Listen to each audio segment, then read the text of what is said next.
Hi, grüßt euch, Servus und habe die Ehre.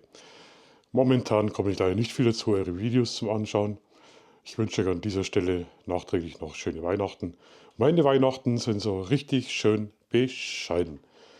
Ihr habt ja vielleicht mitbekommen, dass ich seit Corona den scheiß Husten habe. Und jetzt bestehe ich an der Terrassentür, rauche gerade eine, muss husten, auf einmal macht's. Tja, ich habe nicht gewusst, dass man sich durch den Husten Rippen brechen kann. Also war ich Weihnachten im Krankenhaus. Hier, hier. Habe ich ein Glück, ha? Ja, ich habe Schmerzmittel bekommen, kriege momentan Tilidin, also ich fliege momentan höher wie das Christkind.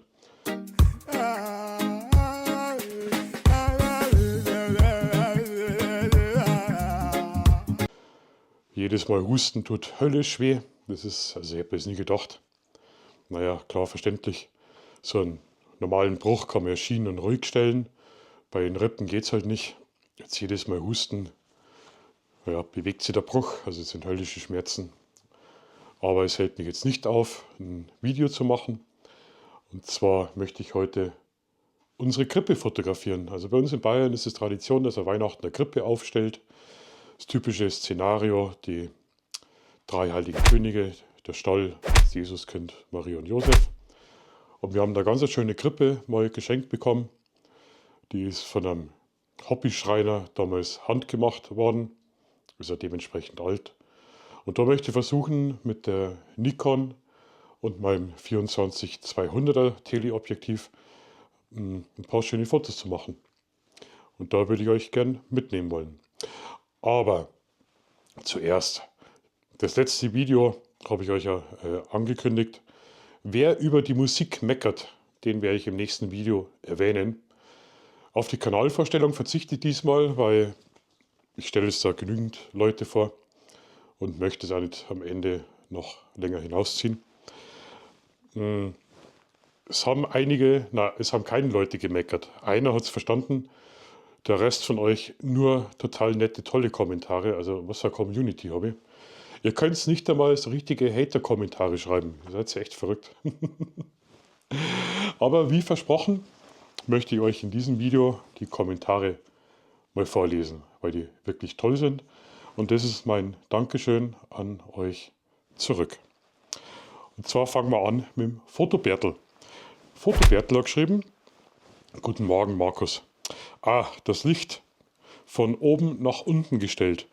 Die Bilder aus der Hand und in JPEG sind doch gut geworden. Ich wünsche dir und deiner Familie ein frohes Weihnachtsfest und ein gesundes neues Jahr 2025. Viele Grüße nach Traunstein, Albert. Also die Gesundheit, die wir wirklich wünschen. Das ja, definitiv. Also vielen Dank für den Kommentar. Hat mich sehr gefreut. Dann hat der No Media hat geschrieben: Servus Markus.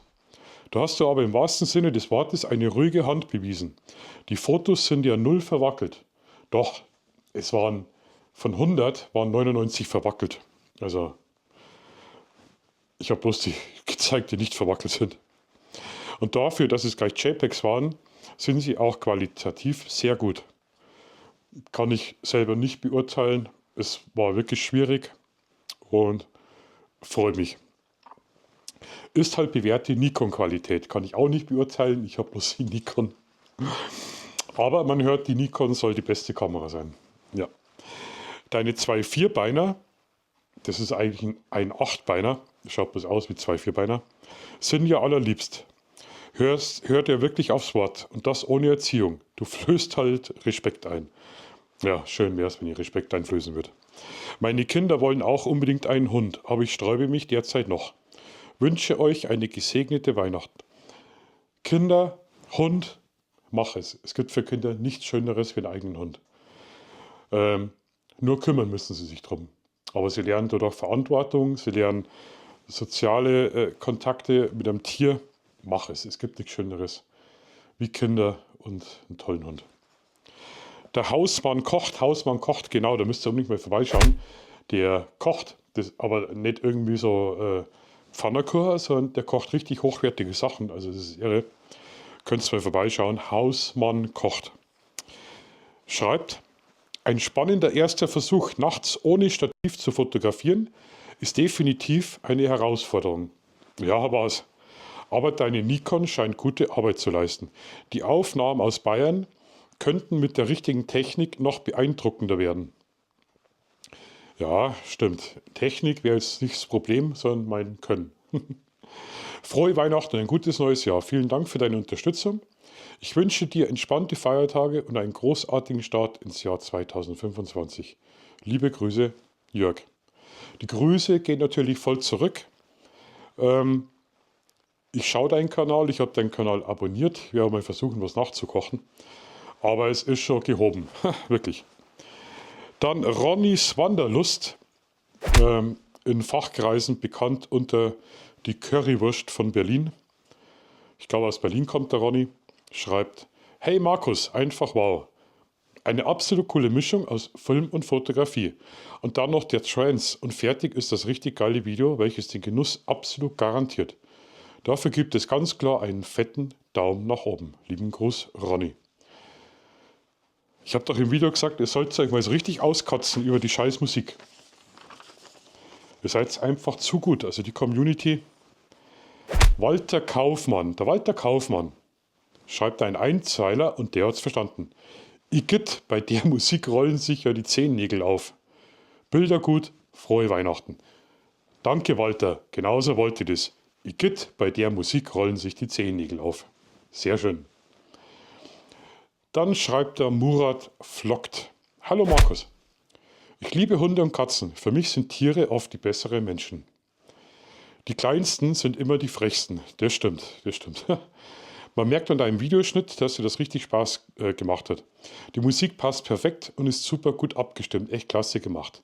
Nein, Murat, trotzdem vielen Dank. Ich war auch schon mal nachts unterwegs und habe in JPEG fotografiert. Seit ich erfahren habe, dass viele bekannte Fotografen oft in JPEG fotografieren, probiere ich das auch immer wieder aus. Ohne die Bilder groß zu bearbeiten, sind die Ergebnisse erstaunlich gut, wie man auch in deinem Video sieht. Übrigens kennst du die Filmmusik von Blade? Der Rhythmus in deinem Video erinnert mich daran. Hat richtig was. Stimmt, genau. Und zwar die Musik, wo die in der Halle drin sind und dann kommt das ganze Blut runter, der Vampirfilm Blade. Ach, Entschuldigung, es sind nur solche Schmerzen. Vielen Dank, dass du uns mitgenommen hast. Liebe Grüße, Murat. Der Nico unterwegs, könnt ihr auch mal vorbeischauen auf dem Kanal, schreibt, hey, was für ein süßes Tier und wie herzlich du mit ihm interagierst.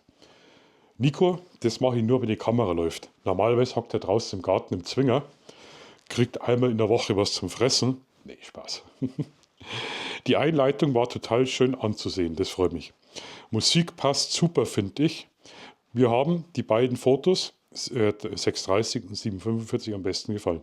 Vielen Dank dafür, Nico. Die Musik passt überhaupt nicht, wolltest du, glaube ich, schreiben und ist richtig kacke. Du hast dich verschrieben. Der Ritterfoto, ich glaube, der hat auch noch einen YouTube-Kanal, könntest du auch mal vorbeischauen, schreibt, sind doch super Bilder dabei, macht auch mal Spaß und das sieht man dir auch an, weiter so.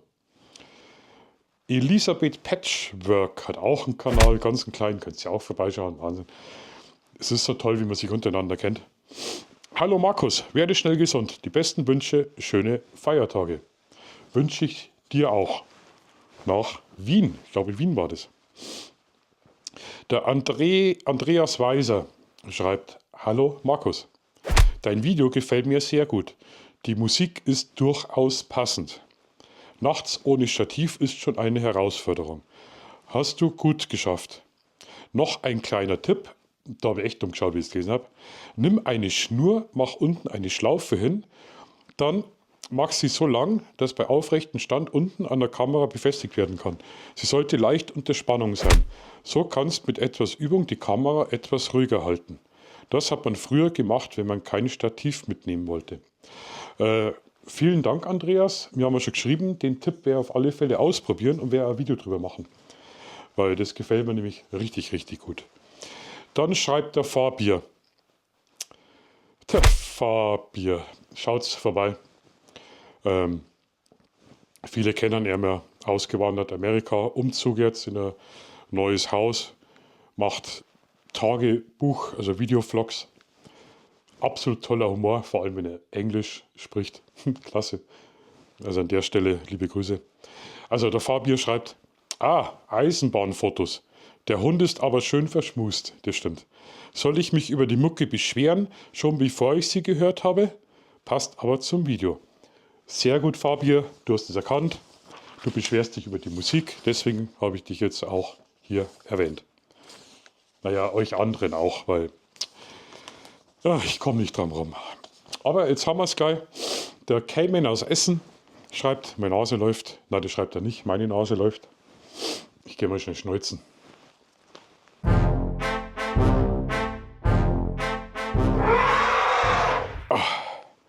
So, die Nase läuft nicht mehr. Deswegen habe ich einen Bart. Das ist so eine sogenannte Rotzbremse, sagt man ja, egal. Also Cayman aus Essen schreibt, guten Morgen Markus. Kaum hast du ein neues Stativ und schon fotografierst du aus der Hand. Es ist klasse, gell? Ja, stimmt. Ich habe ein neues Stativ und dann müssen her. Echt gut erkannt. Und was kommt dabei raus? Ganz tolle Aufnahmen. Und überhaupt ist deine Mischung zwischen Video und Foto richtig klasse. Dazu immer wieder mit neuen Sounds. Großartig. Ich wünsche dir, dass du endlich wieder gesund wirst. Was für eine Sickenseuche. Habe ich auch noch nie gehört, Sickenseuche. Das sollte verboten werden. Liebe Grüße aus NRW.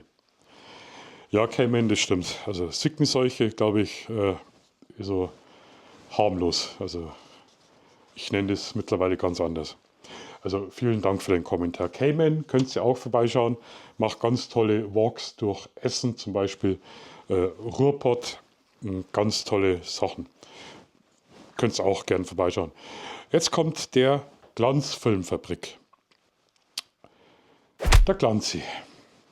Glanzi ist einer, kurz, knapp, trifft's auf den Punkt. Servus Markus. Servus Glanzi. Mit JPEGs spart man Lebenszeit, die man in die RAW-Entwicklung nicht stecken muss. Beste Grüße, Glanzi. Super, gefällt mir.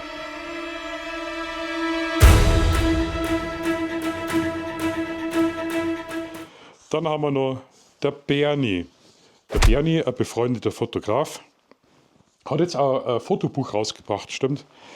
Ich habe es noch nicht gekauft, ich verlinke euch das mal. Das Buch heißt Objektiv betrachtet. Ich habe mir das schon ein bisschen angeschaut. Ich werde mir das auf alle Fälle mal holen. Also wenn einer noch irgendwie so Richtung Fotobuch irgendwas haben will. Ich war total überrascht, ich habe das gar nicht gewusst, dass der Bernie da schon seit langem ein Buch veröffentlichen wollte. Hat es jetzt kurz vor Weihnachten gemacht und ich werde mir das auf alle Fälle holen. So, also der Bernie schreibt, hat auch einen YouTube-Kanal. Insgesamt zu dunkel. Ja, ich stehe auf dunkle Sachen, Fotos. Ich weiß nicht warum, aber ich mag das. Nein, alles gut, schreibt er. Haha, Spaßvogel. Für Fotografie finde ich, meine persönliche Meinung, zu viel Durcheinander. Film und Bild.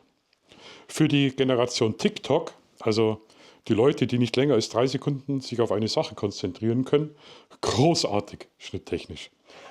Ja, TikTok, stimmt. Es war ein bisschen ein schnelleres Video. Das, ja.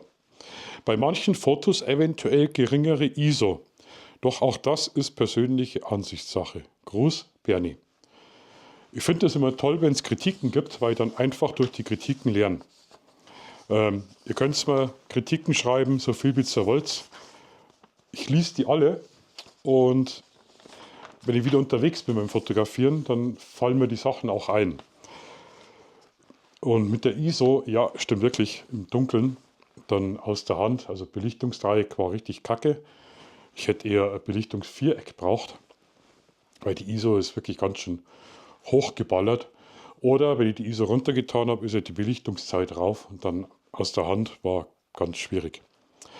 Aber jetzt haben wir noch 2 Kommentare und zwar vom Lichtsammler. Ein schöner Name, also Lichtsammler. Finde ich echt klasse. Gefällt mir. Also, der Lichtsammler schreibt, ich mag einfach deine Art, Fotos zu präsentieren. Macht Spaß zuzuschauen und sind gut geworden. Ich wünsche dir und Dani ein schönes Weihnachtsfest und ruhige Feiertage. Aber diese Musik, so richtig Hauptbahnhof London, namentliche Erwähnung bitte nicht vergessen. Lichtsammler, hiermit erwähne ich dich namentlich, wie versprochen. Auch du hast es erkannt, die Musik ist kacke. Hauptbahnhof London, definitiv, voll getroffen, voll. Liebe Grüße, weiter so und extra Leckerli für die Komparsen nicht vergessen. Ja, gibt's ja eine Gutti, gell? Eine Gutti soll ja ich geben. Okay, also die wollen wirklich eine Gutti. Danke, jetzt betteln sie. Der Bernd aus Harburg schreibt, und damit ist es der letzte Kommentar: Danke für den Nightwalk. Anfangs sah dein Wauztier nicht gerade begeistert aus. Ja, so sind sie, die Hunde. Immer wieder schön, deine Videos zu schauen. Ich wünsche dir und deinen Lieben eine frohe und gesegnete Weihnachten. Liebe Grüße aus Hamburg. Wie versprochen, das waren die Kommentare. Vielen lieben Dank. Ich lese mal jeden Kommentar, teilweise sogar öfters durch. Wenn ich nicht immer darauf antworten kann, ich habe jetzt nicht auf alle geantwortet, weil mir einfach das Sitzen momentan total wehtut und das Stehen und das Liegen und irgendwie alles. Aber ich hole das auf alle Fälle nach. Für die netten Kommentare mache den ganzen Scheiß. So, ich habe ein Versprechen eingehalten und jetzt zeige ich euch die Krippe und dann nehme ich euch mit und ich versuche ein paar Fotos zu machen. Bin schon gespannt, ob es klappt. Musikauswahl weiß ich noch nicht. Wahrscheinlich Techno. Nee. Also, bis gleich.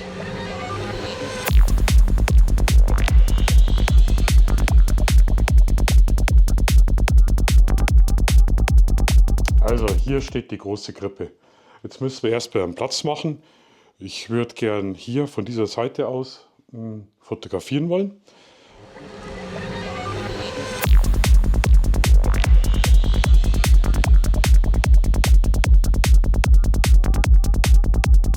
Ich habe hier einen Daylight-Scheinwerfer. Könntest du mal reinschauen, vielleicht könntest du das erkennen. Es sind insgesamt 9 Röhrenlampen. Das Ding ist brachial, macht wirklich Tageslicht. Ich nehme den immer als passive Lichtquelle her, also nie direkt zum Ausleuchten. Können wir ein bisschen. So, da werden wir das jetzt so ein bisschen ausleuchten. Müsst ihr dann schauen, mein Ziel ist nämlich, dass ich da ganz viel mit Licht und Schatten arbeite. Jetzt sehe ich gerade, das Licht ist schon extrem. Gell? Drehen wir ein bisschen zurück. 1, 2. Naja, schaut ein bisschen besser aus. Gell? Also ein bisschen indirekter. So glaube ich, schaut es besser aus. Gut, also hier steht die Krippe. Weiter vor. Jetzt habe ich bloß ein Problem, wenn ich da fotografiere, habe ich hinten der Dani ihre tolle Zettelwand.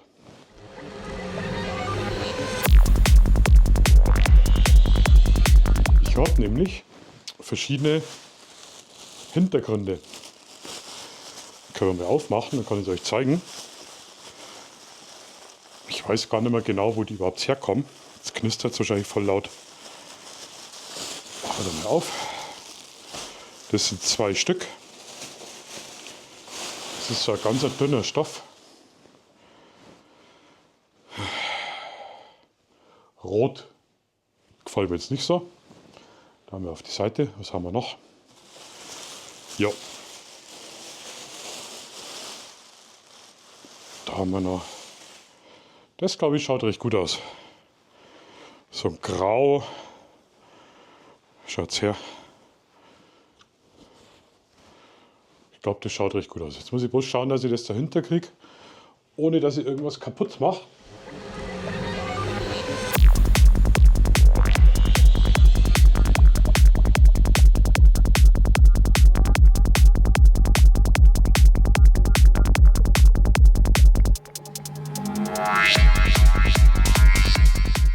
So, jetzt stelle ich euch mal auf den Tisch. Zack. Die Action 4 ist so geil. Also so wird es jetzt ausschauen. Ich würde versuchen, aus der Perspektive verschiedene Sachen zum Aufnehmen. Da fliegt auch noch Zeug rum. Muss ein bisschen. Gut, das ist festgeklebt. Also so schaut die Krippe aus der Nähe aus. Das ist die Bethlehem-Alm. Da können wir dann eben gucken, dass wir so aus verschiedenen Perspektiven.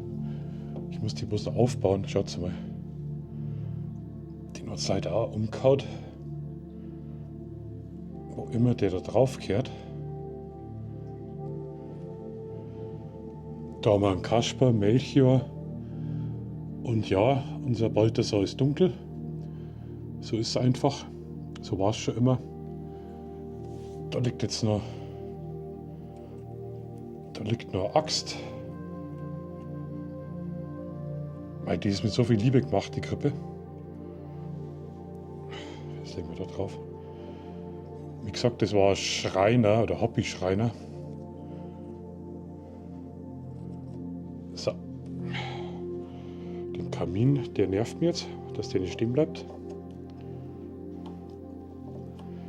Also da haben wir was zum Brotbacken, da haben wir die Tiere verschiedene. Da haben wir einen Gockel, der ist auch fest. Da hinten hängt die Dachrinne runter. Da war wieder hier. So, Dachrinne. Da oben haben wir die Hirten. Also man sieht da so viel bei der Krippe. Genau, das ist ja das Tolle. Und es ist eine Tradition bei uns in Bayern. Also Krippen, das fliegt auch schon auf Zeiten. Jetzt kann man die, glaube ich, einschalten. Oh. Ja, dann ist die jetzt beleuchtet. Das ist also keiner Anbau. Jetzt ist ja bloß die Frage, soll ich die Beleuchtung hernehmen oder meine eigene? Egal. Jetzt probieren wir das mal mit der Kamera aus.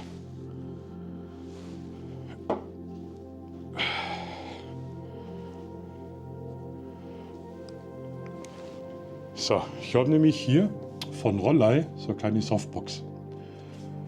Total praktisch das Ding. Und da möchte ich jetzt eben schauen, ob man hier, seht ihr ja, so ein bisschen mit Schatten arbeiten kann. Na gut, dann hole ich jetzt mal die Kamera und dann schauen wir mal, was wir da zaubern können. So, dann schauen wir mal. Da haben wir einen Deckel runter, Speicherkarte ist drin, haha, super. Jetzt bin ich mal überlegen, ja. Welchen Modus? Welche Blende? Jetzt, wenn ich mir das anschaue, überlege ich gerade, ob ich da Sachen freistellen kann. Ich weiß nicht, ob das auf die Nähe funktioniert. Müsste man ausprobieren. Da würde ich jetzt mal sagen, ich nehme jetzt mal Blende 4. Ein 25. haben wir, ISO 500, 640, ISO ist Automatik. Ich halte jetzt einfach mal drauf. So rum. Ich habe das noch nie gemacht, also so Sachen fotografiert, wahrscheinlich mache ich alles falsch. Bin mir sowas von sicher, aber ich möchte das ausprobieren. Halt, jetzt schauen wir noch, Bega RAW ist eingestellt. Belichtungsmessung mache ich jetzt einfach mal Matrix. Also ich hoffe, Matrix ist in Ordnung. Fokus, Bildstabilisator ist an. AVMS-Feldsteuerung, da habe ich jetzt die Einzelfeldsteuerung. Und auf dem Fokus, naja, eigentlich, bei so Sachen nimmt man eigentlich manuell her, oder? Kontinuierlicher oder Einzel? Ich probiere jetzt mal Einzel. Also das sind jetzt die grundlegenden.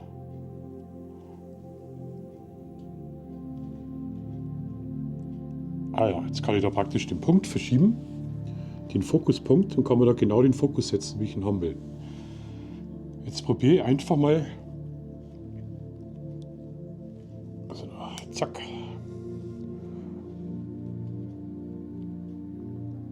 Ich gehe jetzt einfach mal auf den komischen Truthahn davon.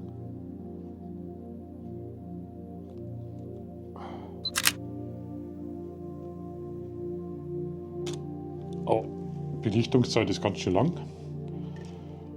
Schauen wir uns das mal an.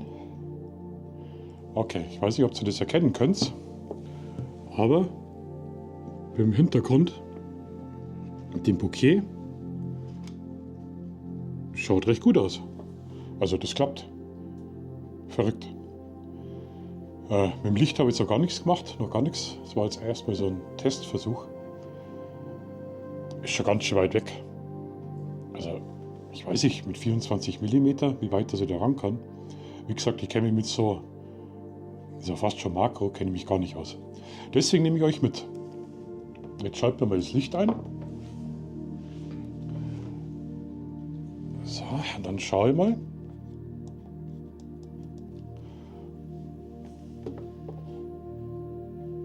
So. Also, mir gefallen jetzt da oben die zwei Hirten recht gut. Mit dem Schatten an der Tür, und da hinten ist sogar an der Tür eine Jahreszahl. Ich versuche das jetzt mal zum Fotografieren, wobei die Belichtungszeit ist so lang. Gell?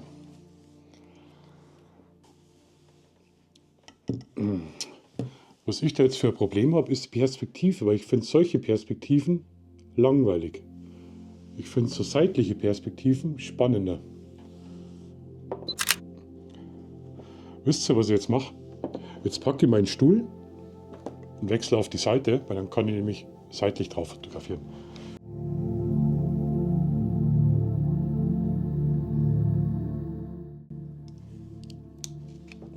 Einschalten. Oh ja. Da oben nehmen wir die Wetterleuchte noch mit.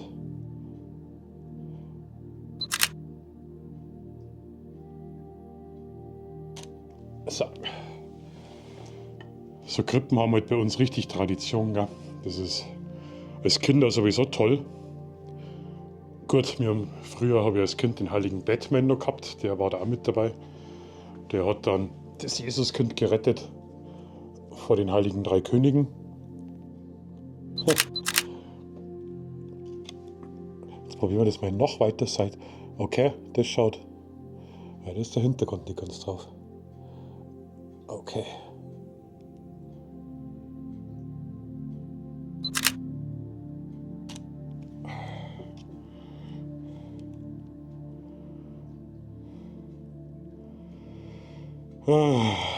Also ganz schwierig, ganz schwierig. Ich habe immer das Problem nach dem Fotografieren, hier, ich schalte immer die Kamera ein, aus, totaler Blödsinn. Ich habe festgestellt, das kostet am Ende mehr Strom, als wenn ich es laufen lasse. Ich weiß nicht, das ist so eine blöde Angewohnheit. Keine Ahnung, ob ihr das auch kennt. So, also ich versuche jetzt hier die Wetterglocke. Traditionell haben die alle so eine Wetterglocke, das ist wie so ein Feueralarm.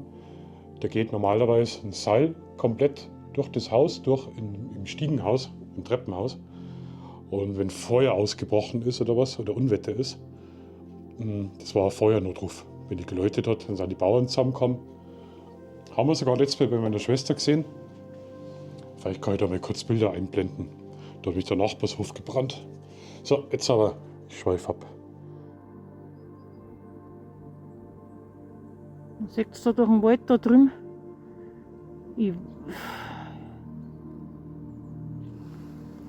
Da, ganze Himmel, alles schwarz.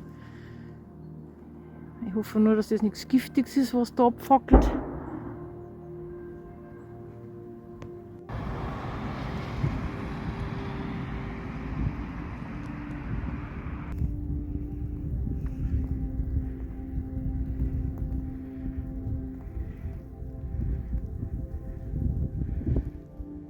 Jetzt ist natürlich die Frage, gell? Wenn man so fotografiert, schaut scheiße aus, aber es sind ja Figuren. Und ich bin der Meinung, wenn man das so ein bisschen realistisch machen sollte, sollte man es so auf Augenhöhe von den Figuren machen, oder? So, was würden die Figuren sehen? Nicht so? Das wäre UFO. Wobei, das wäre auch eine coole Perspektive, gell? Aber ich finde ja die Perspektive eigentlich schöner. Jetzt probiere ich den da hinten nochmal mit den Gänsen im Vordergrund. Scharfstellung hinten auf den Hirten. Jetzt bin ich gespannt. Was mir jetzt auch noch gut gefällt, ist der Typ da, dem Fass, der was da auf die Treppe raufgehen will. Schauen wir mal, wie wir den ausleuchten können.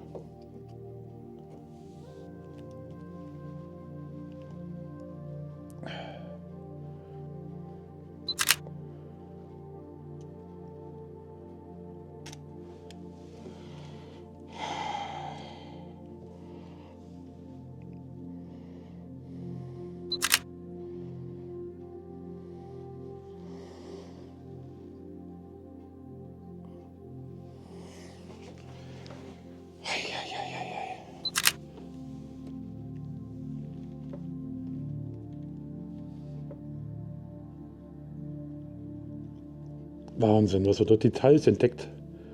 Vor allem jetzt durch die Kamera.